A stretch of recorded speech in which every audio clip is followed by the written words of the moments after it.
I wanted to provide an update for the gallery and for British Columbians. Firstly, I want to acknowledge that we're here on the territory of the Lekwungen-speaking people, the Esquimalt and Songhees First Nation.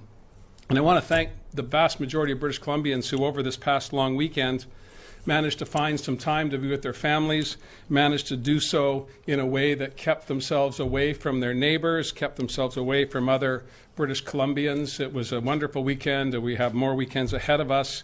But it was a celebration, it seems to me, of what we've been able to accomplish as a community. And Dr. Henry and Minister Dix will be providing an update on our modeling here in British Columbia later in the week, and I'm hopeful that when British Columbians see the progress that we have made collectively on flattening the curve, again, we have a few days to go, and Dr. Henry is overseeing that project. I believe that people have cause for genuine celebration and a pat on the back collectively and virtually, I should say, for the work that we've done together to flatten the curve. But we still have more work to do, and therefore the Cabinet today reaffirmed the state of emergency, extending it for another 2 weeks, ensuring that all British Columbians stay the course.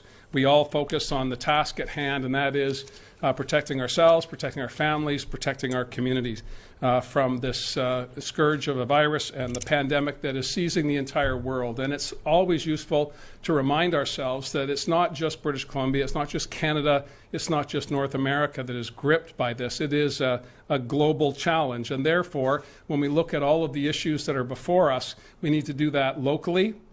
We need to look at it provincially, and then we need to look across the country and then around the world as we come out from underneath this. I want to acknowledge the good work of public employees here in British Columbia, working with federal officials at our border crossings since we implemented our plan to ensure that every British Columbian returning to BC had a self-isolation plan. 4,700 travelers have come back.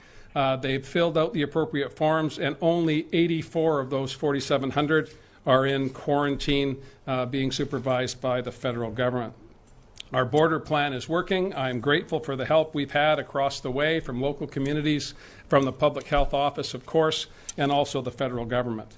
But the challenges remain, and we need to focus over the next couple of weeks on maintaining the course, ensuring that we're doing everything we can to stay distant from each other, to continue to wash our hands as much as we possibly can, try and not touch your face. Those who are essential to our economy continuing to move, particularly those frontline healthcare workers, again, our thanks. Every night at 7 o'clock, my spouse and I and my neighbors are out banging pots to make some noise for you, and thank you for that that important work that you're doing. We had the local firefighter with his siren going last night, and I hope that it's going to be a regular occurrence. And if you can hear us in Langford, you can hear us in Lanceville, you can hear us right across British Columbia.